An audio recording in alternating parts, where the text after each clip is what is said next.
El sistema de endomembranas se distribuye por todo el citoplasma y está formado por varios subcompartimientos de cisternas y túbulos comunicados entre sí, ya sea en forma directa o a través de vesículas. Tienen interconexión funcional y las vesículas brotan de un compartimento donante, viajan por el citosol en busca de un compartimento receptor, con cuya membrana se fusionan. Como consecuencia de ello, una parte de la membrana y una parte del contenido del compartimento donante se transfieren a la membrana y al interior del compartimento receptor respectivamente, con lo cual se determinan dos compartimientos, uno intramembranoso y uno citosólico. Forman parte del sistema de endomembranas la envoltura nuclear o carioteca, el retículo endoplasmático, que puede ser granular o rugoso o agranular o liso, el aparato de Golgi, los endosomas, los lisosomas, las vesículas secretorias y el sistema vesicular de tránsito y endocitosis. La envoltura nuclear está formada por dos membranas, una membrana nuclear externa y una membrana nuclear interna, las cuales delimitan un espacio perinuclear. Estas membranas se continúan con las membranas del retículo endoplasmático, mientras que el espacio perinuclear se continúa con la luz del retículo endoplasmático. La envoltura nuclear se encuentra interrumpida por diversas perforaciones llamadas poros nucleares. En la microfotografía a la derecha podemos observar una fotografía de microscopía electrónica donde se pueden ver perfectamente los poros nucleares. Los poros nucleares son las puertas a través de las cuales entran o abandonan el núcleo todas las moléculas. Cada complejo del poro está formado por un gran número de subunidades proteicas diferentes, entre ellas 8 columnas proteicas y fibrillas que protruyen por ambos lados del complejo. Sobre el lado nuclear convergen y forman una estructura similar a una jaula o una canasta. El complejo del poro se encuentra anclado al espacio perinuclear mediante proteínas de anclaje. El complejo del poro contiene también proteínas radiales, las cuales llenan el centro del canal y permite el transporte selectivo a través de la envoltura nuclear. Así, las moléculas hidrosolubles pequeñas pueden pasar libremente y de manera no selectiva entre el núcleo y el citosol, mientras que las moléculas más grandes, como las proteínas y los ARNs y los complejos macromoleculares, deben presentar una señal de distribución apropiada para pasar a través del poro nuclear mediante transporte activo. El transporte de proteínas del citosol al núcleo se lleva a cabo en varios pasos. En el primero, la proteína con señal de localización nuclear, o NSL, dentro de su secuencia primaria, es reconocida por un receptor para transporte nuclear, o importina, el cual se une a dicha proteína en el citosol. La importina transporta la proteína hacia el núcleo a través del poro nuclear. Una vez allí en el núcleo, una molécula de RAN-GTP se une a la importina y libera la proteína en el núcleo.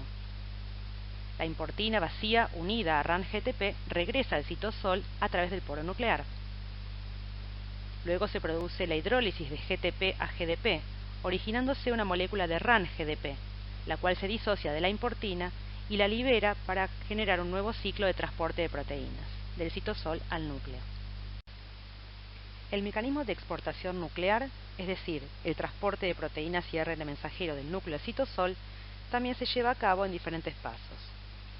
En el primero, un receptor de exportación nuclear o exportina se une a la proteína y a la RAN-GTP en el núcleo. La proteína cabe señalar que presenta una señal de exportación nuclear o NES en su secuencia primaria. En un segundo paso, la exportina transporta a la proteína hacia el citosol a través del poro nuclear. Una vez allí, se produce la hidrólisis de GTP a GDP, disociándose la exportina, la carga y la RAN-GDP.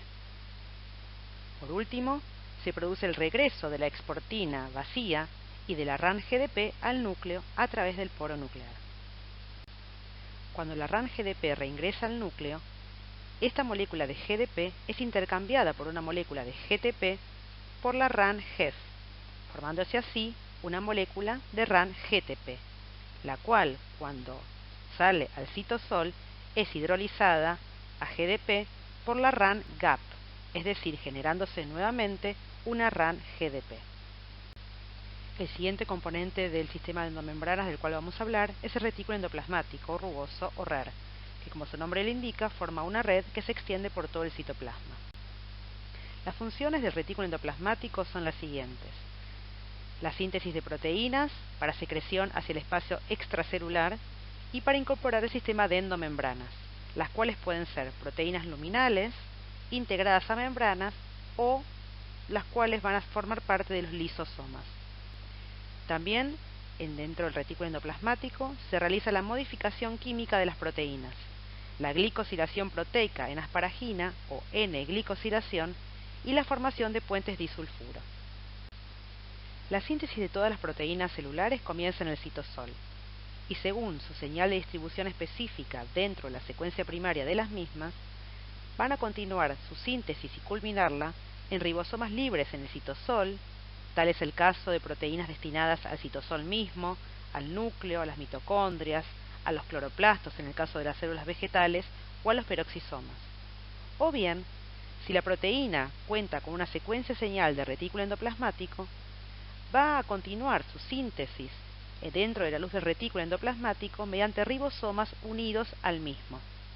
Y estas proteínas, luego del retículo endoplasmático, van a ser distribuidas a su compartimento final dentro del sistema de endomembranas, como son el aparato de Golgi, la membrana plasmática, vesículas secretorias o lisosomas. Como dijimos anteriormente, la síntesis de proteínas comienza en los ribosomas libres del citosol.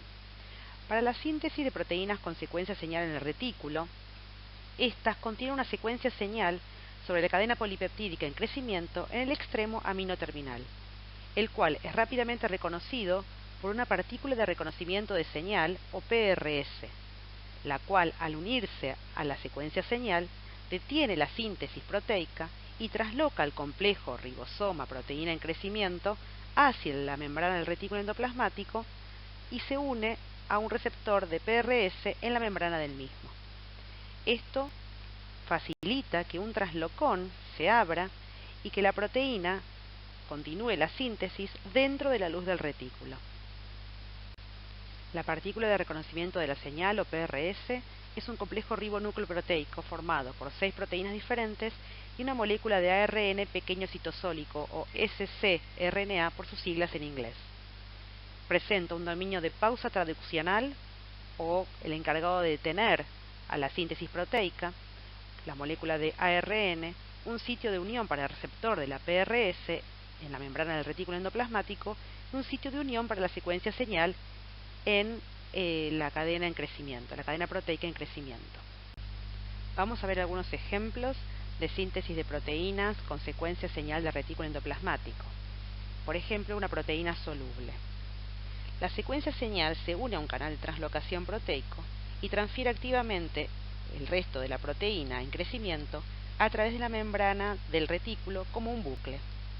En algún punto durante este proceso, una peptidasa exciende el péptido señal de la proteína en crecimiento, el canal de translocación se abre y eyecta esta secuencia señal escindida dentro de la bicapa, donde se degrada. Se libera el péptido translocado como una proteína soluble dentro de la luz del retículo. Una vez liberada la proteína, se cierra el poro del canal de translocación. En el caso de proteínas transmembrana monopaso con secuencia señal de retículo, una secuencia señal N-terminal del retículo, acá en rojo, o secuencia señal de comienzo de transferencia, inicia la transferencia como mostramos en la diapositiva anterior. Además, la proteína contiene también una segunda secuencia hidrofóbica, una secuencia de detención de transferencia, acá mostrada en color naranja. Cuando esta secuencia de detención de transferencia ingresa en el canal de translocación, este descarga la proteína por los laterales de la bicapa lipídica. La secuencia señal N-terminal se exciende y deja la proteína transmembrana anclada en la membrana. La síntesis proteica sobre el lado citosólico continúa hasta completarse.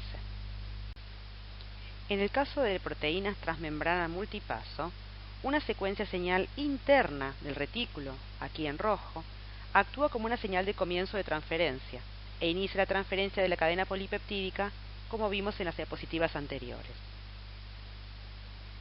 Cuando en el canal de translocación ingresa una secuencia de detención de transferencia, acá de color naranja, el canal descarga ambas secuencias dentro del plano de la bicapa lipídica.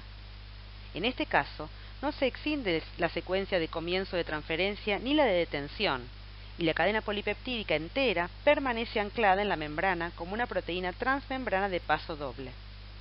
Las proteínas que atraviesan más veces la membrana contienen un mayor número de pares de secuencia de detención y comienzo, por lo que se repite el mismo proceso en cada par.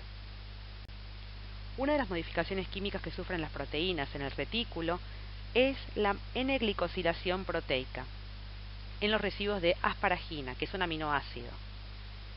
Casi tan pronto como la cadena polipeptídica ingresa en la luz del retículo, se glucosila por el agregado de cadenas laterales de oligosacáridos a determinadas asparaginas del polipéptido en crecimiento. Cada cadena de oligosacáridos se transfiere a la asparagina como una unidad intacta, a partir de un lípido de membrana del retículo llamado dolicolfosfato. Esta reacción es catalizada por la enzima oligosacárido proteína transferasa. Como acabamos de ver, la glucosidación de proteínas ocurre dentro de la luz del retículo. Si esta proteína glucosidada luego va a ser parte de la membrana plasmática celular, va a ser transportada a través de una vesícula para fusionarse finalmente con la membrana plasmática. Y es importante recalcar que la porción glucídica siempre va a quedar del lado extracelular de la membrana.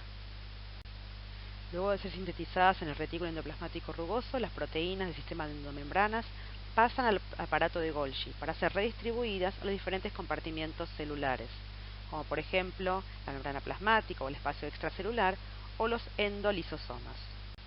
El aparato o complejo de Golgi suele estar localizado cerca del núcleo. Está formado por sacos aplanados delimitados por membranas llamadas cisternas, que están dispuestos como pilas de platos.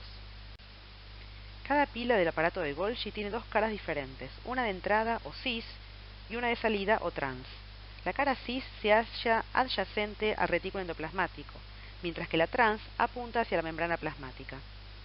La cisterna más externa de cada cara se conecta con una red de tubos y vesículas membranosas interconectados. Las proteínas solubles y de membrana ingresan en la red cis del Golgi por medio de las vesículas de transporte derivadas desde el retículo endoplasmático. Las proteínas viajan a través de las cisternas en sucesión por medio de vesículas de transporte que brotan de una cisterna y se fusionan con la siguiente. Las proteínas salen desde la red trans del Golgi en vesículas de transporte destinadas a la superficie celular o a otro compartimiento. Las proteínas sufren modificaciones químicas dentro del aparato de Golgi. Estas modificaciones pueden ser la O-glicosilación proteica en el residuo de serina o treonina, remoción y transferencia de monosacáridos de las glucoproteínas, fosforilación de glúcidos, agregado de glucosulfato, biosíntesis de glucolípidos, y también tienen un papel en la estructura y función de los lisosomas, los endosomas y los gránulos o vesículas secretorias, como vamos a ver en las próximas diapositivas. Las modificaciones químicas que sufren las proteínas dentro del aparato de Golgi se llevan a cabo en diferentes zonas específicas de dicho aparato, teniendo en cuenta la ubicación de las enzimas que están involucradas en cada una de estas reacciones químicas. Acá como ejemplo les dejo algunas modificaciones químicas que sufren las proteínas y el lugar exacto del complejo de Golgi donde ocurren. Otro de los compartimientos del sistema de endomembranas es el retículo endoplasmático liso. Acá vemos una microfotografía de microscopía electrónica de una célula con un retículo endoplasmático liso muy desarrollado. Dentro de las funciones del retículo endoplasmático liso podemos nombrar la biogénesis de membranas celulares, la biosíntesis de lípidos como fosfolípidos y triglicéridos, almacenamiento y liberación de calcio. En algunas células especializadas, además, existe la biosíntesis de esteroides, la detoxificación y la movilización de glucosa como funciones del retículo endoplasmático liso. En el retículo endoplasmático liso tiene lugar la biogénesis de membranas celulares, mediante la biosíntesis de lípidos como los fosfolípidos, los esfingolípidos y ceramidas en la capa citosólica del retículo endoplasmático liso. Luego, mediante una flipasa, que es una enzima, estos fosfolípidos originados en la monocapa citosólica de la bicapa se transfieren a la otra capa de la bicapa para un crecimiento simétrico de ambas caras de la bicapa lipídica. También en el retículo endoplasmático liso se reciclan membranas de la célula. El retículo endoplasmático liso es un sitio importante de almacenamiento de calcio, el cual ingresa desde el citosol a través de bombas de calcio en la membrana de dicho retículo. Frente al requerimiento de la célula, este calcio puede ser también liberado nuevamente hacia el citosol. En los hepatocitos, que son las células del hígado, el retículo endoplasmático liso también tiene la función de movilizar la glucosa. La glucosa, que es la fuente de energía celular, se almacena dentro de estas células como glucógeno. Mediante una serie de reacciones pasa a glucosa 6-fosfato, la cual, mediante la glucosa 6-fosfatasa, que es una enzima que se encuentra en la membrana del retículo endoplasmático liso, se transforma en glucosa, la cual puede pasar a la sangre cuando el organismo así lo requiera. Como mencionamos anteriormente, en el sistema de endomembranas, el transporte de proteínas y membranas entre los diferentes compartimientos se realiza a través de vesículas.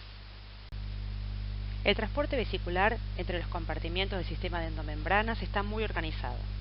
Para funcionar de forma correcta, cada vesícula de transporte que brota desde un compartimiento debe tomar de éste solo las proteínas apropiadas para su destino y fusionarse solo con la membrana de destino adecuada. Para que esto ocurra, son necesarias proteínas específicas que se asocian a la membrana de las vesículas de transporte y que forman una cubierta alrededor de ellas. Las cubiertas proteicas que conocemos son las de clatrina, COP1 y COP2. Por ejemplo, las vesículas que parten del retículo endoplasmático rugoso hacia el aparato de Golgi van a estar siempre recubiertas de la proteína COP2. Otro ejemplo, las vesículas que parten del aparato de Golgi hacia el retículo endoplasmático van a estar cubiertas por COP1.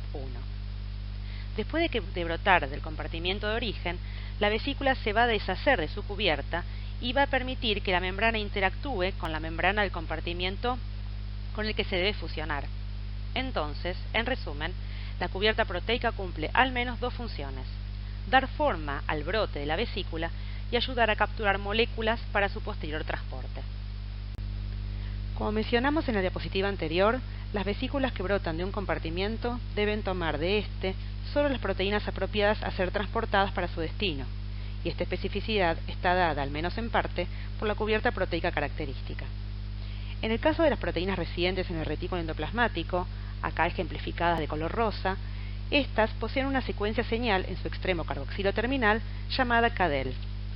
En la membrana del retículo endoplasmático existen receptores para esta secuencia cadel, los cuales eventualmente formarán parte de vesículas de transporte que se fusionan con el aparato de Golgi.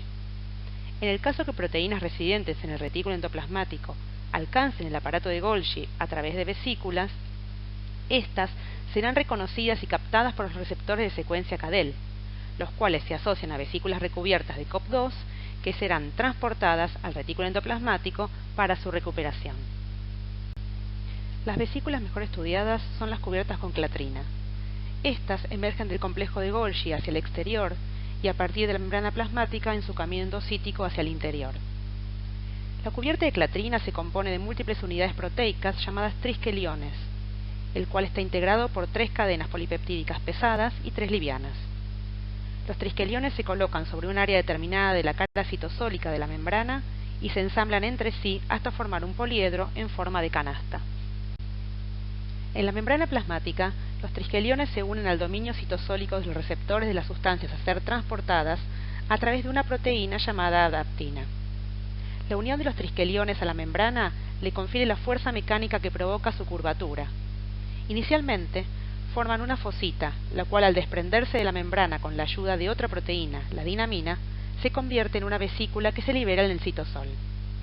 Apenas la cubierta de clatrina se desconecta de la membrana vesicular, los triskeliones y las adaptinas quedan libres en el citosol para que puedan volverse a usar.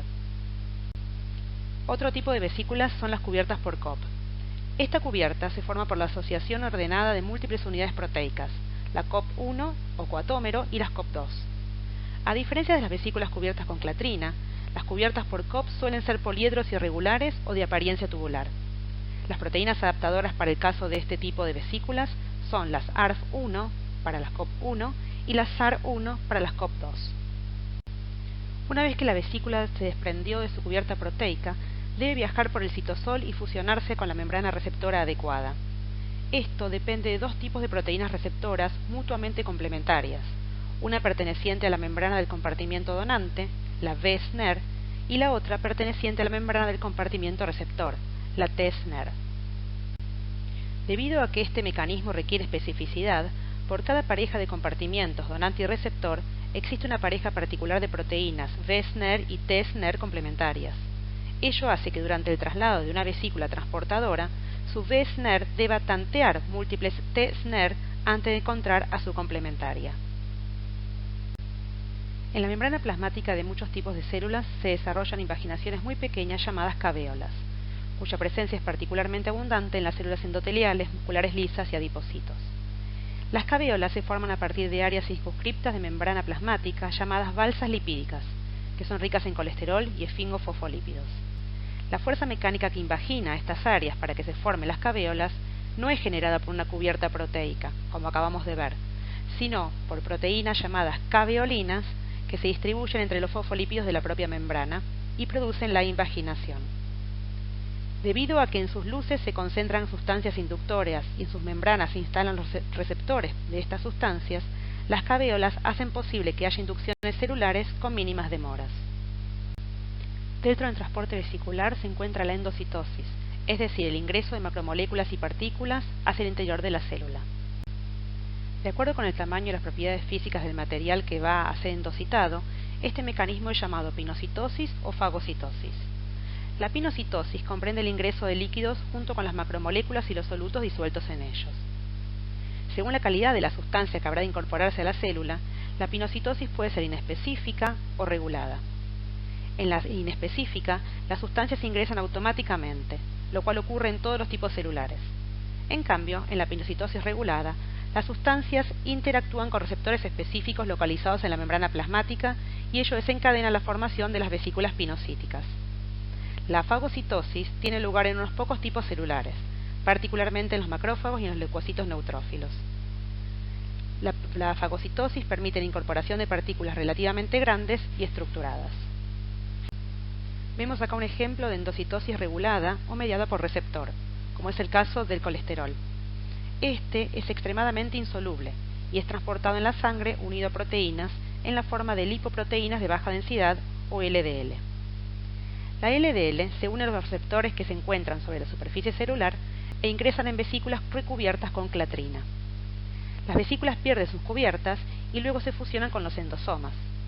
En el ambiente ácido del endosoma, la LDL se disocia de sus receptores. Mientras que la LDL termina en los lisosomas, donde se degrada liberando colesterol, los receptores de la LDL vuelven a la membrana plasmática con las vesículas de transporte y pueden ser utilizados de nuevo. Como vimos recién, uno de los caminos que pueden tomar los receptores endocitados puede ser el reciclado, es decir, su regreso a la superficie celular para ser nuevamente utilizados. Otro camino que pueden tomar es el de la degradación, es decir, los receptores que no fueron recuperados siguen el camino desde el compartimiento endosómico hacia los lisosomas, donde se degradan. Además, pueden ser recuperados enviados a un dominio celular diferente al de origen mediante el proceso de transitosis. En el proceso de transitosis, el cual se lleva a cabo en algunos epitelios, materiales ingresados por endocitosis por una cara de la célula atraviesan el citoplasma y salen por exocitosis por la cara opuesta. El cruce a través del citoplasma lo realizan dentro de la vesícula formada durante la endocitosis, aunque en algunos casos emplean un endosoma como estación de relevo. Como mencionamos anteriormente, el proceso de fagocitosis tiene lugar en unos pocos tipos celulares, particularmente en los macrófagos y en los leucocitos neutrófilos. Según las circunstancias, constituye un medio de defensa o de limpieza, capaz de eliminar parásitos pequeños, bacterias, células perjudiciales y todo tipo de partículas extrañas al organismo. Una vez que el material se fija sobre la superficie externa de la célula, la membrana plasmática emite prolongaciones envolventes que lo rodean hasta dejarlo englobado en el interior del citoplasma, lo cual forma una vesícula mucho más grande que la pinocítica, llamada fagosoma. Para poder ser fagocitado, el material debe contener o adquirir ciertas señales que son reconocidas por receptores localizados en la membrana plasmática de las células fagocitarias. Por ejemplo, algunas bacterias son marcadas por anticuerpos llamados opsoninas, provistos por el sistema inmunitario.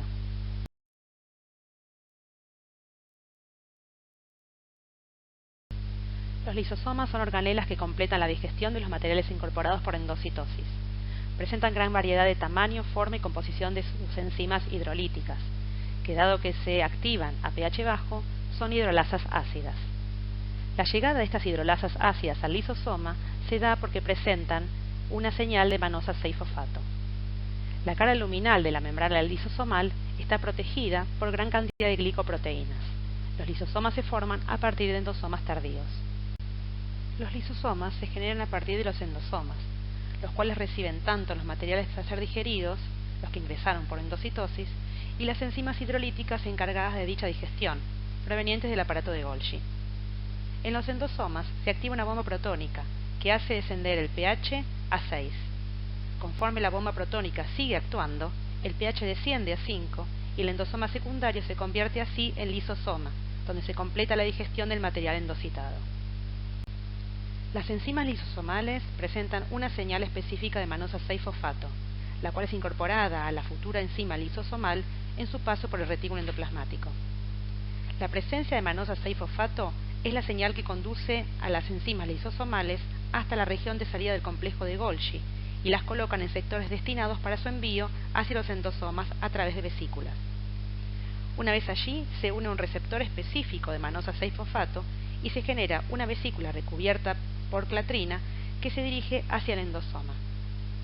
Una vez en el endosoma, y por el efecto del pH del mismo, se disocia la enzima hidrolítica de su receptor y se elimina el grupo fosfato, convirtiéndose en una enzima lisosomal madura. Los materiales destinados a la degradación siguen vías diferentes hacia los lisosomas. Cada vía conduce a la digestión intracelular de los materiales derivados de una fuente diferente. Los compartimientos resultantes de las tres vías se pueden distinguir a veces por su morfología. Estos lisosomas difieren, sin embargo, solo por los diferentes materiales que digieren. Finalmente, diversas enfermedades congénitas se producen por mutaciones de los genes que codifican a las enzimas lisosómicas. Se caracterizan por la acumulación intracelular de las sustancias que esas enzimas degradan. Acá les dejo un listado de algunos ejemplos de enfermedades lisosomales. El proceso inverso a la endocitosis es la exocitosis, es decir, la salida de componentes hacia el exterior de la célula. Existen dos tipos de exocitosis, una constitutiva, presente en todas las células, y una regulada. La célula secreta continuamente muchas proteínas solubles por medio de su vía secretoria constitutiva. Esta vía también aporta en forma continua lípidos y proteínas recién sintetizados a la membrana plasmática. Por otro lado, las células secretoras especializadas tienen, además, una vía de exocitosis regulada, por la cual se derivan proteínas seleccionadas de la red trans del Golgi hacia las vesículas secretoras, donde se concentran y se almacenan hasta que una señal extracelular estimule su secreción. Vamos a hablar entonces ahora de los peroxisomas, organelas que no forman parte del sistema de endomembranas. Los peroxisomas son organelas que contienen una sola membrana. Están presentes en todas las células, siendo su número variable en cada una de ellas, más numerosos en hígado y en riñón. Tienen forma ovoide, se dividen por fisión binaria, adquiriendo proteínas que son sintetizadas en los ribosomas libres en el citosol y lípidos que provienen desde el retículo endoplasmático liso. Tienen vida media corta, siendo eliminados por autofagosomas. Y contienen enzimas llamadas oxidasas, que son variables en cada tipo celular, y la catalasa. Dentro de sus funciones podemos nombrar la oxidación de diversos sustratos del metabolismo celular, como ácidos grasos, aminoácidos y purinas, detoxificación de fenoles, ácido fórmico, formaldehído y alcoholes, y la beta-oxidación de los ácidos grasos, liberando grupos acetilo que luego irán a la mitocondria para formar finalmente ATP. También, dentro de los peroxisomas, se sintetizan los plasmalógenos, que son los fosfolípidos más abundantes en la mielina. Por último, en esta diapositiva está esquematizado cómo se origina un peroxisoma a partir de una vesícula precursora del retículo endoplasmático, la cual adquiere proteínas de membrana de los peroxisomas y crece por captación de proteínas y lípidos específicos de los peroxisomas desde el citosol para finalmente, por fisión binaria, generar más de un peroxisoma.